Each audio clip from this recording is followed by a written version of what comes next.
क्रोध तो तब आए जब हम अच्छे हों और सब लोग बुरे हों, तो बुरे ऊपर क्रोध आता है ना। तो अगर लौट के देखो तो हम बुरे हैं, इसीलिए तो क्रोध आता है ना। आप देखो ईमानदारी से बचपन से जब से याद है तब से अब तक, क्या आपने सब काम सही ही किया है क्या? तो फिर हम दूसरे पर क्यों क्रोध करें? अंदर से हम क्रोध ना करें।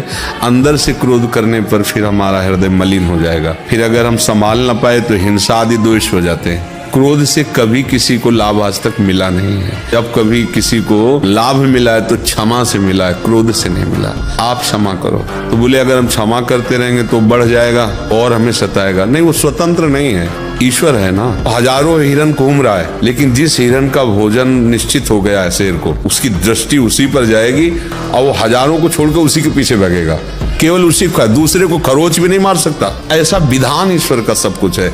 हमको चाहिए कि हम उसके विधान में राजी रहें, गुस्सा ना करें। इसलिए पहले भजन करने के लिए हमें आवश्यक है अनित्य वस्तुओं को अनित्य मानना। यदि गलती को गलती मान लोगे तो सुधार हो जाएगा, और गलती को गलती ना मानकर उसे गुण बुद्धि से तो कभी सुधार होने वाला। हम लोगों की सबसे बड़ी गलती ये हो गई है कि शरीर को मैं मान करके भोगों में सुख है, स्नेह संसार में सुख है, बस ये बहुत बड़ी भूल है। और सब हम इसी में विचर रहे हैं। ऐसा नहीं है कि कोई दो चार से भूल हुई हो। भूमि परत भा ढावर पानी, तिम जीवहि माया लपटानी। जैसे आकाश से निर्मल जल गिरता है, पृथ्वी का स्पर्श होते ही मलिन हो जाता है, ऐसे ही जीवात्मा जो निर्मल परमात्मा का अंश है, इस शरीर में आते ही वो मलिन भाव को प्राप्त हो जाता है। देह भाव को प्राप्त होना ही ये मलिनता है, क्योंकि इसी से सारी मलिनताएं प्रकाशित होती हैं। दुराचार प्रवृत्तियां, अभक्ष पदार्थों को खाना, हिंसा आदि वृत्तियां, चोरी, नाना प्रकार के आसुरी भाव इसी में छिपे हुए हैं, देह भाव में। हमें जब तक प्रभु के चरणारविंद का आश्रय और उन्हीं को केवल अपना मानना, ऐसा भाव नहीं आता, तब तक निरंतर भजन हो ही नहीं सकता। कितने भगत जन ऐसे मिलते हैं जो कहते हैं हमारा 24 घंटे भजन होता है, फिर इसके बाद वही बोलते रहते हैं, मैं बहुत अशांत हूं, मैं बहुत परेशान हूं, मन हमारा बहुत हमको जलाता है। क्या बोलो है? निरंतर भजन और ये स्थिति मजाक कर रहे हो।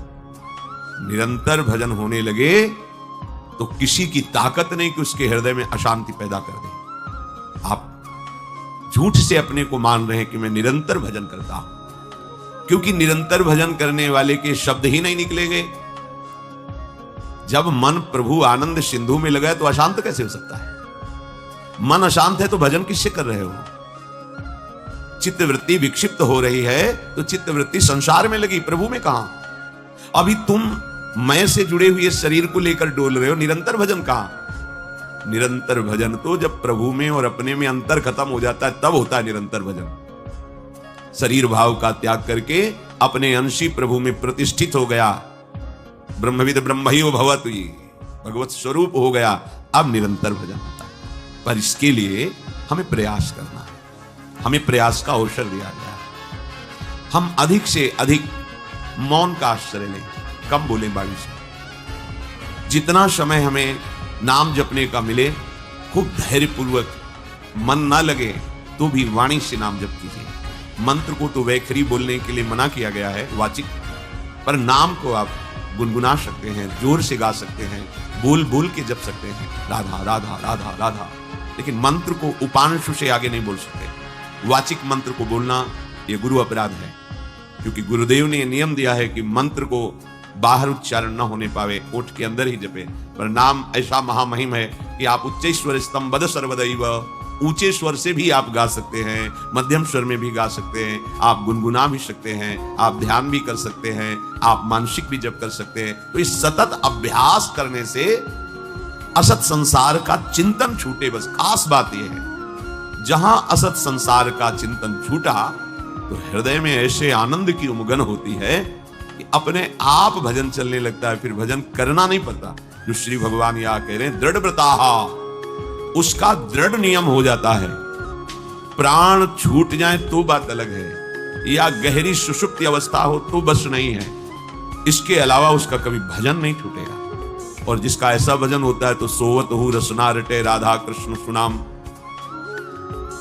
हृदय में जब हमारी प्रभु की नाम की बार बार आवृत्ति होती है तो सुषुप्ति में भी नाम चिदानंदमय है, वो चलता रहता है, भले हमें बोध हो या ना हो, पर नाम चलता रहता है। नैहतः परमो लाभो देहिनाम भ्राम्यतः मिहि यतो विंदेत परमाम शांतिम नश्यति संस्कृति। इस संसार में अनादिकाल से विभिन्न योनियों में दुख भोगते हुए हम भटक रहे हैं। हम भटकने के योग्य नहीं हैं।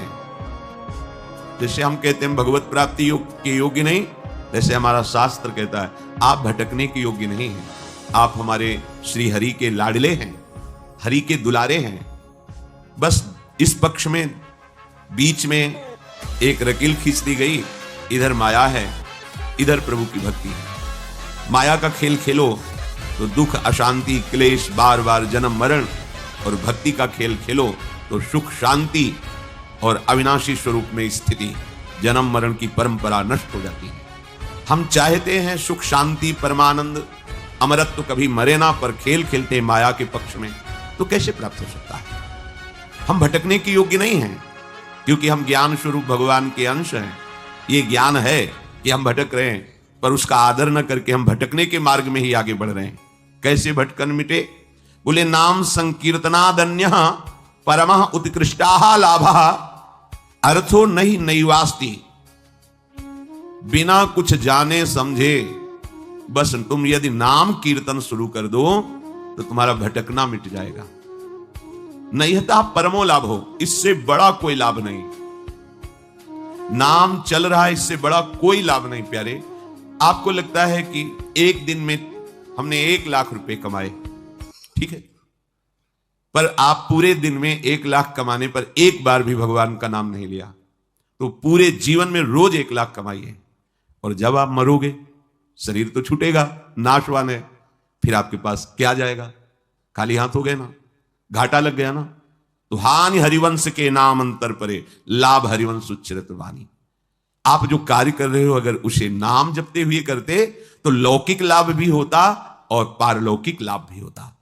नाम के बिना आपका वो लाखों रुपया जो कमाया है वो आपको सुख नहीं दे सकता, वो शांति नहीं दे सकता, वो आनंद प्रदान नहीं कर सकता। रुपये से आनंद नहीं मिलता, रुपये से अविनाश